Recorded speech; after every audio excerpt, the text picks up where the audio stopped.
Shalom and welcome to another in our series of podcasts from Temple Beth a dynamic center for conservative Judaism in Los Angeles. This is a recording of Rabbi Avi Havivi's weekly Siddur class. So we're on the Psalm for Monday, also known as Psalm 48, and we'll read through the Psalm, and as usual, we will ask, one, what is this Psalm about? Does it tell a story? What seems to be the setting of it? What's happening? What is the psalmist reacting to? And then we'll also ask, obviously we need to ask, what connects this psalm to Monday? Why was this psalm selected for the second day of the week? Does it have anything to do with the second day of creation? I will tell you, just a spoiler alert, that it's much more of a stretch than the psalm for Sunday, okay? So it's not so easy to discern why this psalm is selected for Monday. And we'll also ask about the sequence. A little hard to talk about the sequence when we're only up to Psalm number 2, the second day, but big picture with the sequence, we do want to talk about, is there a sequence of the 6 days of the week? Okay, we have the Greens. Welcome to the Greens. Okay. We don't usually have the Greens in the conference room. Very exciting. Good to see you. Boker Tov. Okay. Psalm for Yard site.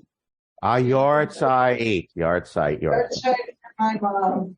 Okay. Yehei Zichra Baruch. May her memory always be a blessing in your life. All right. Here we are. Shir Mizmor Livnei Korach.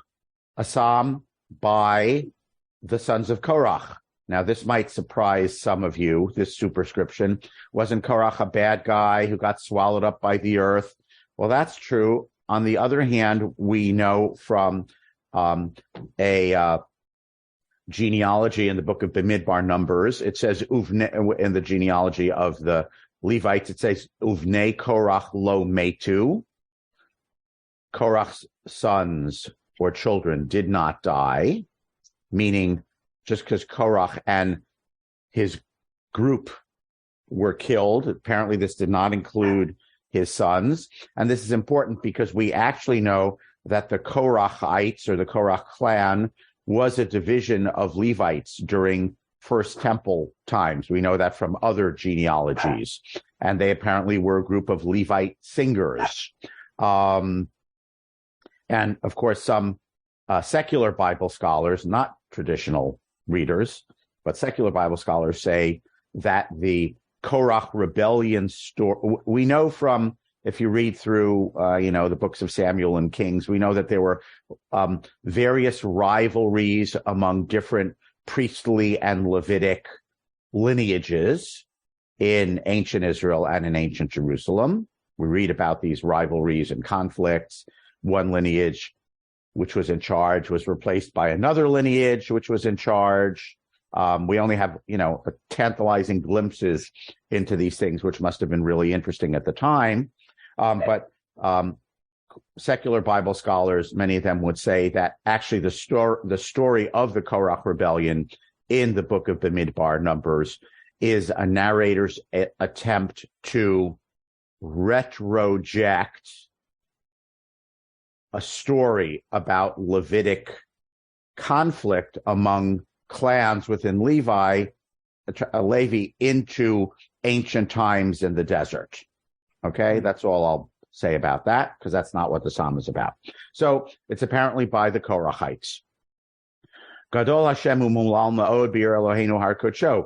God is great and greatly praised in the city of our God, God's holy mountain. So right away, God's holy mountain makes us think of what that we talked about last week. Not a trick question. What's God's holy mountain? Temple Mount. Yeah, Jerusalem, Beit HaMikdash. So last week, yesterday, the Sunday Psalm, we were talking about some sort of procession up to the temple, to God's holy mountain. Lift up, O ye gates. Who can come up here? Only the one with clean hands and a pure heart. And here we are back in God's holy mountain, the Beit HaMikdash. So God is greatly praised.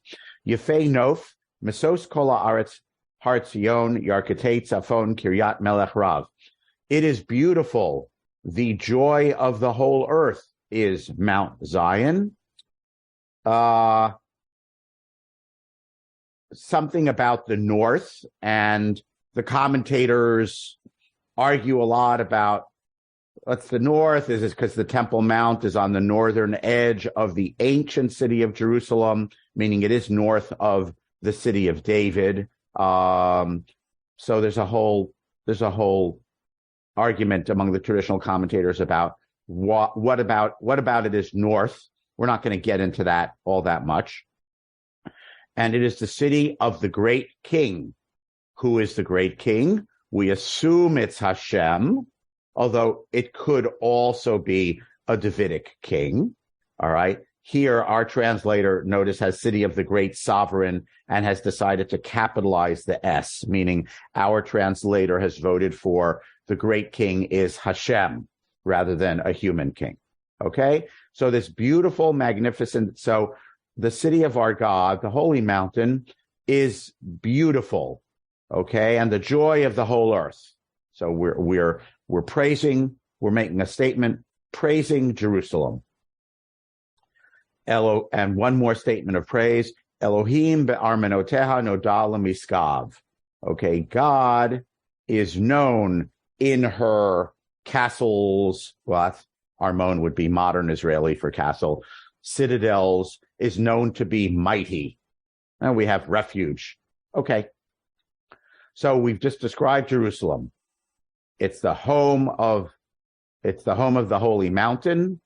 It's Ir Eloheinu, the city of our God, and God is greatly praised. It is beautiful. It is the city of the great sovereign, capital S, and God is recognized as mighty or powerful refuge throughout all her citadels. So we have an image here of Jerusalem as it is a stronghold, it is beautiful, and it is God's presence is there.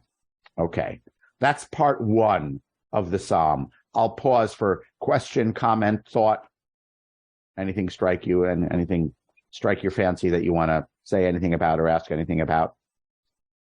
Other than the north, it's pretty straightforward.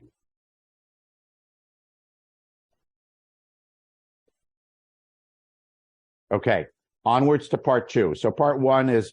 Avi, can I just make one comment? Yep. Go ahead. Going back to you didn't mention, I'm sure maybe you intended to, that this is one of a whole series of psalms by the Korachites. Yeah, there are other Korachite psalms in the book of Psalms. We know that we did talk about the Korachite singers. Yes, so it's not the only one. Thank you, Larry. There are others. Okay, so we're praising Jerusalem. It is beautiful. It is God's stronghold. It is the beauty of the whole earth. It's great. Alan, was that a hand up? Yeah. Yeah, it's something that just occurs to me that this is supposed to be like a song of B'nai Korach, and yet all the Tehillim are ascribed to David, traditionally. How does one reconcile that? You mean if you're a frum person who believes that David wrote all the Psalms, why do we have this?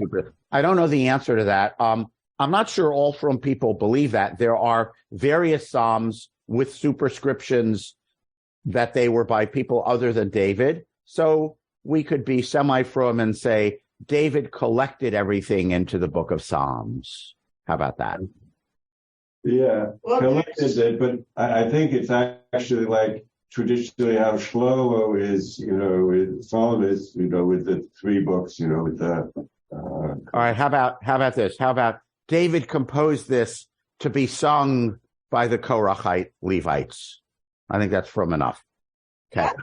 Well, okay. it just Rachel? occurred to me in context. You got to talk loud because you're far away from the camera.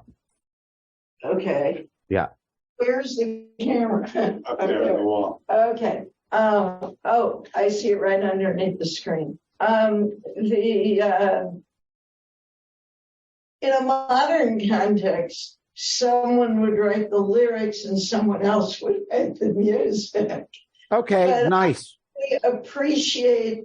I actually would. I really appreciate when I'm reading the Psalms that it says a Psalm of Korah or a Song of Asaph. That's the other name that comes into my mind in reading Psalms. That there were other psalmists. I mean, Yes. Whether David collected it and edited it down to the 150 that are in the canon, I'm not real concerned. It's that there were multiple people writing this kind of poetry. That moves me. Yes. And what Alan is raising is, but that might not be one particular from view that David wrote all the Psalms. So let's leave it as David wrote the lyrics and Bnei Korach wrote the music. Michael, is this vital? Well, I don't know. I mean, it's interesting. Go ahead. I don't want to dwell anymore on who wrote it. I want to move ahead with content. Go ahead. Well, just quickly then, is it possible that the translation is not of in the sense of by, but for? Written for? He wrote it for them. David was dedicated to them. Dedicated to them, for them. Could be any of those things. Okay. Okay. Okay. So that was part one. Part two. Ki hinei hamlachim no'adu avru yachdav. The kings have gathered together. Who are the kings? Just hold on to that. Heimara'u kein tamahu nivhalu nechpazu. They saw, they were astonished, and they were astounded. Okay, so they're kings. They saw, they gathered together. They saw, presumably, Jerusalem, right? Because we're talking about Jerusalem. They were astounded. Ra'ada achazatam sham chil kayoleda. Trembling seized them, trembling like a birthing woman.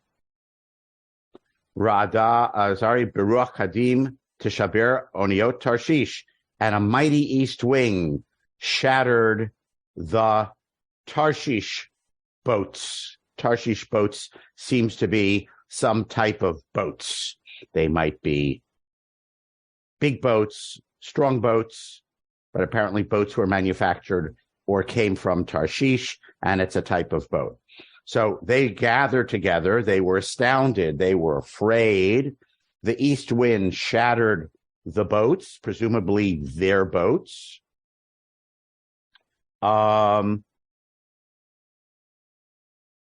Let's pause there and say maybe, I don't know, is that the end of part two? I think that we'll call that the end of part two. So what's happening in part two? What does the story seem to be, Michael O? I think it's suggesting that they saw that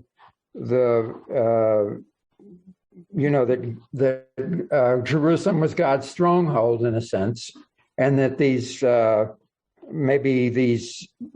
and what it's saying is that they saw the miracles maybe, and perhaps these ships were ships that might try to attack. Who are the kings and why are they here? That's my question. All of a sudden we got kings in the plural. By the way, notice we had Kiryat Melech Rav, the city of the great sovereign with a capital S, which seems to refer to Hashem, right? But then we have kings, which is obviously human kings, and they're trembling. So why are they here? Michael H. Sounds as though they're planning to attack the city. It sounds like they're coming to attack. But what happens when they come to attack? They are terrified and they tremble. And they tremble. and maybe their fleet upon which they arrived, or as I read an interpretation last night, the fleet that they might have been relying on to bring reinforcements, okay, is wrecked at sea.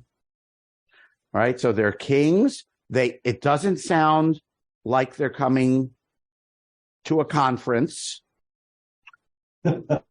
World Conference of Jewish Studies. It doesn't sound like they're coming for the World Cup, okay? Because all of a sudden they're trembling, okay?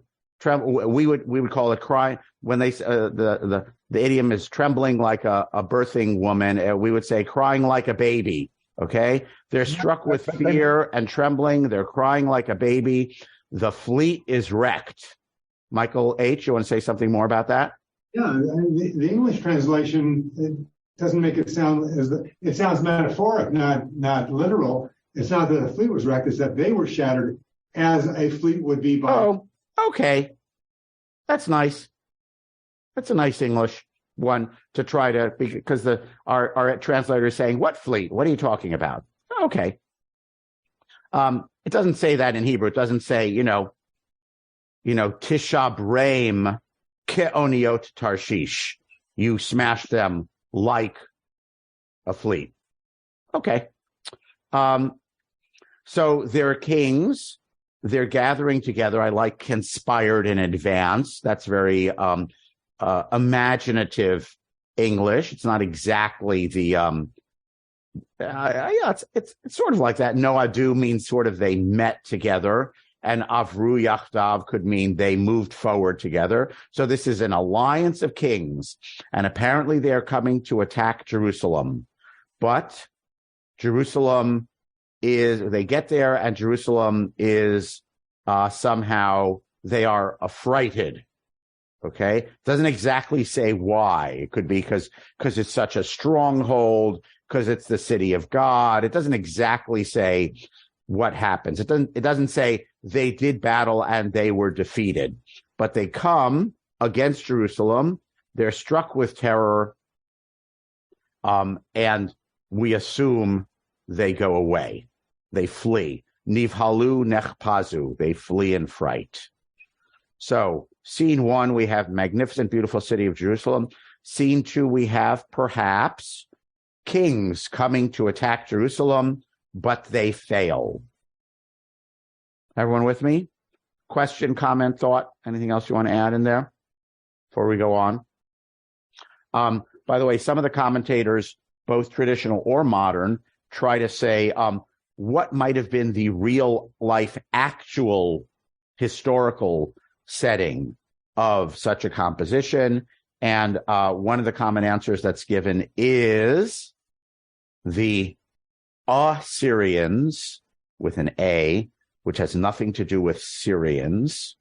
Assyrians means they come from Assyria in Mesopotamia. The Assyrians, who had a big, mighty empire, attacked Eretz Israel multiple times in the last decades of the 700s BCE. One of those times, they sacked and destroyed the northern kingdom. 10 lost tribes gone into exile. That was in 722 BCE. But in 701 BCE, there is an Assyrian general named Sancheriv, or if you're from the south, Sennacherib, who besieged Jerusalem under King Hezekiah. This was in the time of the prophet Isaiah, and dropped the siege and left Jerusalem. There are two different accounts of this. The Assyrian account is Sancheriv has a memorial thing in Assyria in which she wrote, I shut Hezekiah up like a bird in a bird cage, and he paid me great tribute, and I went away. Meaning in the Assyrian version, the Israelites surrendered, paid tribute, and therefore the city was not destroyed. It was conquered, but not destroyed. Okay? In the Jewish version, in the book of Kings, God made a miracle, caused a great noise and tumult to arise, and the Assyrian army was terrified and they fled. So one way or the other, both sides agree that there was a siege of Jerusalem, which was in 701 BCE, is how the scholars do the reckoning, and that siege ended without the city being sacked. So some of the commentators say that is the setting of this psalm, right? The kings, they came to do battle against Jerusalem, and then they ran away. They did not actually fight militarily. There was no war against Jerusalem at that moment. Okay? Maybe. So that's one setting. Onwards. Part 3. Ka'asher shamanu kein ra'inu be'ir Adonai tzvaot be'ir Eloheinu Elohim yechonea ad olam selah. Wow, we have heard this, and now we have seen it in the city of Hashem of hosts, the city of our God. Hashem establishes it forever, right? Ad olam. Let's remember that, ad olam. It'll come back later on.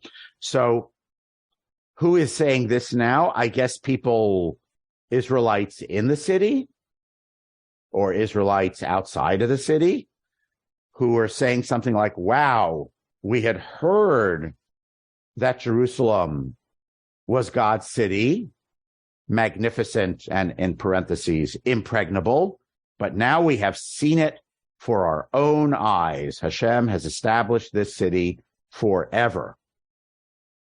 Diminu Elohim chasdecha b'kerev heichalecha. We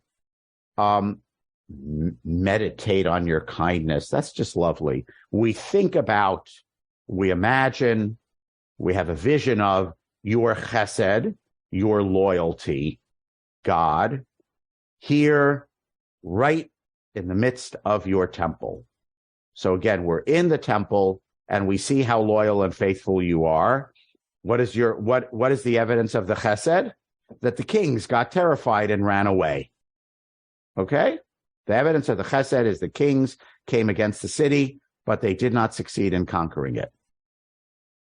Kishimcha Elohim kein tilatcha al katzvei aretz tzedek malayiminecha. God, your name, your praise is like your name to the ends of the earth. Just like your name is God, you are praised to the ends of the earth. Your right hand is filled with tzedek. So tzedek here, obviously the people in the city think they are right to not be conquered. Okay, but tzedek here probably doesn't mean exactly what it means when we usually think of the translation of righteousness. Okay, because it's parallel here somehow to chesed.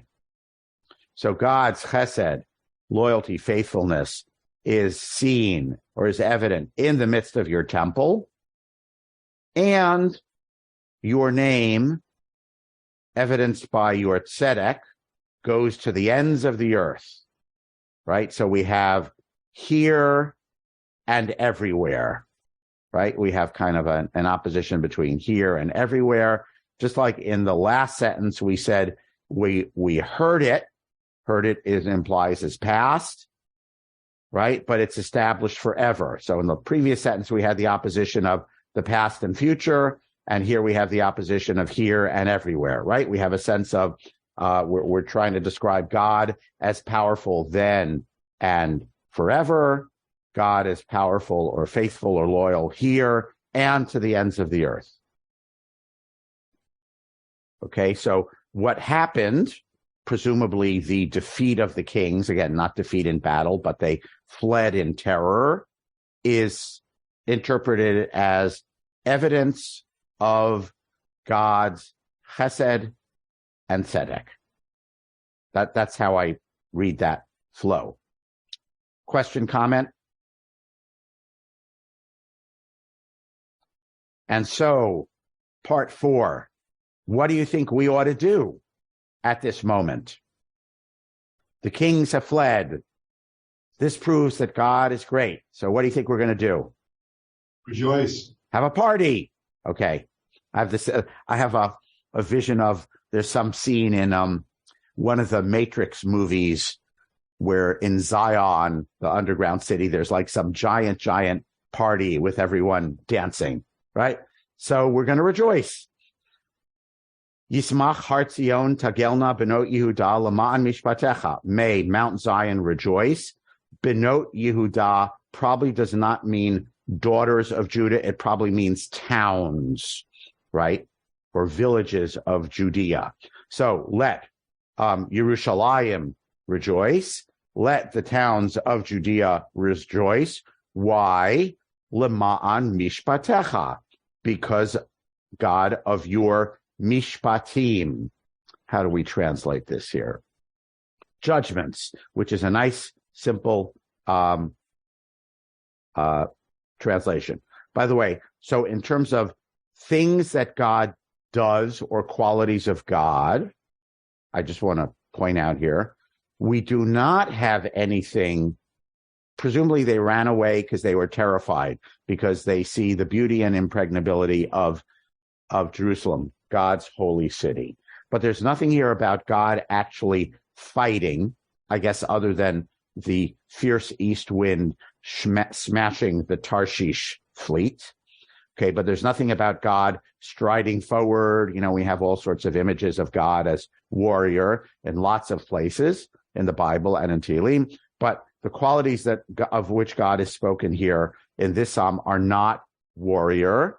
They are, we saw several words. We now seen three of them. Chesed, tzedek, and mishpat, right? Loyalty or love, righteousness, and judgment. So rejoice, O Judah, because of God's judgments. What do we do when we rejoice? Sobu Tzion v'hakifua sifru migdaleha. Surround Zion and go around her. It's like a procession, right? And take notice of her, I don't know, her towers. Okay. So by the way, it's a little bit the opposite kind of image of what the enemy was doing, right? This big city with its magnificent towers, the enemy saw it and they were terrified. And what are we doing now? We are surrounding those towers and rejoicing. They came to do battle, but they were scared off. We are now celebrating the very same thing that terrified them. Okay. So let's go. Hold on to it. Vera, let's just finish it. So go around Zion, surround it, count its towers. Shitu libchem lechela. Chel here, by the way, is not army. Chel is a word that is parallel to choma, wall. So just think of it as city wall, okay? And the scholars talk about what's the difference between chel and choma. Is it an outer wall and an inner wall? Doesn't really matter for our purposes. Let's just say it's the walls of Jerusalem. So look at its wall, consider its wall. Pasgu amrinoteha, scan her citadels. What does pasag mean? It's a very rare word. Let's not get hung up on it. But we got it's migdalim, it's chel, it's armonot, right? It's towers and it's wall and it's citadel. So we're rejoicing and we're looking at this mighty magnificence of the built up of Jerusalem. Why? What's the purpose of our rejoicing? Lema'an tisapru l'dor acharon, so that you can tell future generations. What are you going to tell them? What have you concluded, O Jerusalemites, from this experience of the attack of the kings, which failed against Jerusalem? Your conclusion is, you can tell future generations, Ki zeh Elohim Eloheinu olam va'ed, hu yinahagenu almut. This deity is our God forever and ever, and he will guide us. Almut, we have a translation of forever. We'll leave that for a moment, and I'll come back to that in a few moments. Okay? So we have 4 parts. Magnificent city of God. It's part 1. Part 2, the kings come against it, but they are astounded and they flee in terror. Part 3, this is indeed what we have heard, right? God is righteous by implication. We've heard that God is powerful. God, in fact, defended God's holy city. Part 4, let's have a great party. Let's look at that holy city. notice it, see how beautiful it is, so that you will tell future generations that God stood up for us and will lead us forever. Okay. That seems to be, I will call it the story of the psalm. If we said, what's the thread that runs through it? Okay, Vered. Just a short comment that we know about King Chizkiyahu, that he built towers and he built chomot. And here, if we look at this psalm and it says, Sifru Migdalea and Armonotea, so I see it as a hint or as an approval to what you said, that is the time of King Chizkiyahu. Okay. There is this very known, Vayiven Migdalim B'Yerushalayim Vayichaskem, about this king. Vered agrees with the commentators who say this was written in the era of King Chizkiyahu. I agree with the text. Okay. I read the text. Okay, I got it. It's not an interpretation. It's correct. Okay. Tada. All right. Now we're going to test Vered's Hebrew. Almut, which is very odd, has actually four different the last word or words has four different interpretations. All right, of the very commentators. God will lead us. So Almut, Vered, our translator understands it forever, coming from what meaning of Almut? Mavet. No, forever. How do we say forever? Oh, Adolam. Le'olam. Adolam, Olam Va'ed. So our commentator understands Almut as, by the way, the commentators debate about, is this supposed to be two words or one word? In the Masoretic text, it's two words. Some of them say, oh, it's really supposed to be one word. So one interpretation is God will lead us. Almut is something like Le'olam, forever. Like it says it says here, Adolam. Yes. Right. Now, Vered. But Vered, that wasn't your first answer. What was your first answer? When I said what's Almut? Maybe it has to do with the verb mavet, mem vav tav. Okay, so that might mean God will lead us over death, which could either mean God will sustain us and keep us alive for a long time, or could be a hint of a belief in life after death, which is what some of the traditional commentators say. Okay? So God will lead us over death, Almut, Mavet, or Almut is one word like Le'olam, forever. There's two other interpretations. Le'alem means to disappear or be invisible. So some commentators say it means God leads us unseen, invisibly, meaning we don't actually see Hashem do these things. Okay. God's unseen hand behind the history. Fourth interpretation, Elem means a youth. And there's an interpretation that this means Hashem establishes us as sort of forever young, meaning like we are as vigorous now as we were at the beginning of our history, or something like that. Okay? So this root has different meanings, and the commentators give four different interpretations to God guides us, Almut, right? Makes us be forever young and vigorous, guides us forever, guides us invisibly, or helps us triumph over death. Four different meanings. Larry, hand up. I have a more mundane interpretation that I always thought was the right. What was the pshat meaning? If you read the entire pasuk, it's Kizeh Elohim Eloheinu, because that's God, our God, Olam Va'ed, forever. So there's the forever there, and then Hu Yenahagenu, He will guide us ad mut, until our death. So as long as we're living, He guides us. That's great. That is terrific, other than the fact that it says al and not ad. But I will allow you to say That's what it means to me. I think it's odd. I read all, but I'm thinking odd. Not a problem. I have no problem with that. Okay. I do want to wrap it up. Why do we say this on Monday? Either why is it a sequence with what came before, or what does it have to do with the second day of creation? Any thoughts? Yeah. Michael H. In terms of sequencing, as you pointed out at the beginning, it talks about God's holy mountain, so it ties together to the prior song. Good. All right. And by the way, and what did we talk about yesterday on Sunday? We talked about who can come to God's holy mountain, only people who have clean hands and a pure heart. So we talk about the goodness, the moral qualities of the people who are admitted to the temple. You have to have the good moral qualities. And in this sequence, we're talking on some level about the moral qualities of God and Jerusalem. It's of the city, because we have Chesed, Tzedek, and Mishpat. Okay? So you could say Sunday is holy person, Monday is holy city. Okay. Alan? Yeah.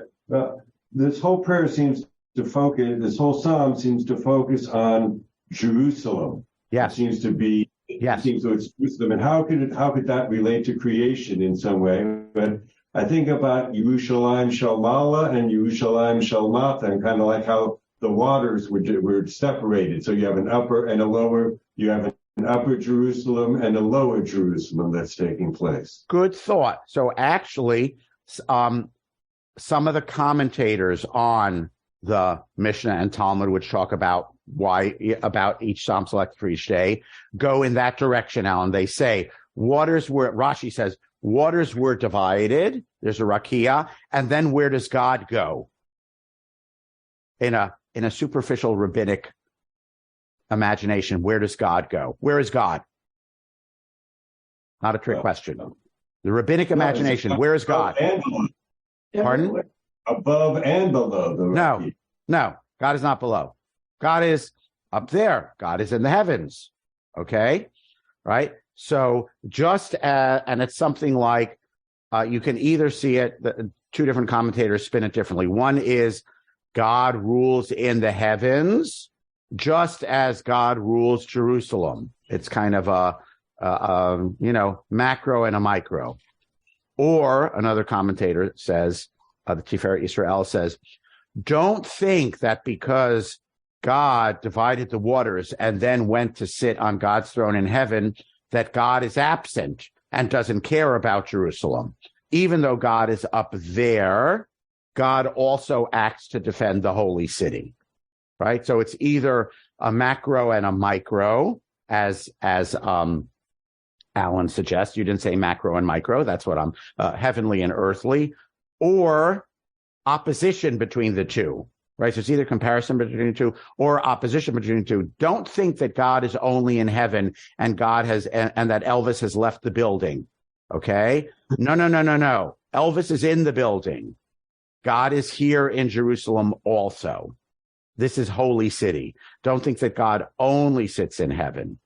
So that's kind of the connection that the commentators come up with for day 2. Nothing about, I guess you could say, dividing the waters and the fleet that gets smashed is in the waters. I guess you could say that too. Okay. And it's smashed by a wind. And we had the godly wind on day 1 of creation.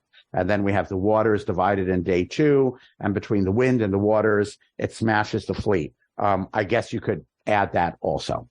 Any other thoughts? Stevie? The rakia is sort of the sphere that protects the earth from, essentially invasion, right? Like when the flood happens, it's because there's a break in the rakia. So great. So you're seeing almost like a literary metaphoric, right? The rakia protects the earth from being destroyed by the waters. So God is the shield of Jerusalem. Did I say it about right? So yeah. Okay. Interesting. Good. Okay. So we have several, I'd like to point out none of those connections are like 1,000% obvious, right? It's sort of like with a little bit of head scratching, like, what does this have to do with the second day of creation? There's nothing really about splitting waters or establishing a firmament. So we have to notice in all these, we have to go a little bit kind of metaphoric, a little bit deeper to kind of figure out what the connection is. It's not entirely obvious. Larry? I was just holding my hand up. That's all. Okay. That's it. But since you called on me on the subject, I just want to read one line from Reuben Hammer. It's also possible that there's no direct connection between the Psalm for each day and what was created thereon. So that sounds extremely unpious of Rabbi Hammer Zal to have said that. Okay. And Avi, there's one final comment on Almut. This is from the Siddur Shalem. It says, some construe the term as one word and argue that it is a musical term. That after God is the eternal God who will lead us, there was originally a musical instruction. That musical instruction. So that's how. Interesting. I'd have to do a little research to see how Almut could mean musical instruction, but I'll try to do some research on that. So it's a long psalm, and we did it all today, and we'll move on to the psalm for Tuesday next week, God willing. Everyone have a meaningful, joyous Thanksgiving holiday. Stay safe. Don't get COVID, and be Torah. You have been listening to another in our series of podcasts from Temple Beth Am, a dynamic center for conservative Judaism in Los Angeles. If you enjoy these podcasts, we invite you to write a review on the Apple Podcast site or wherever you get your podcasts. For more information about Temple Beth Am Los Angeles, go to tbala.org.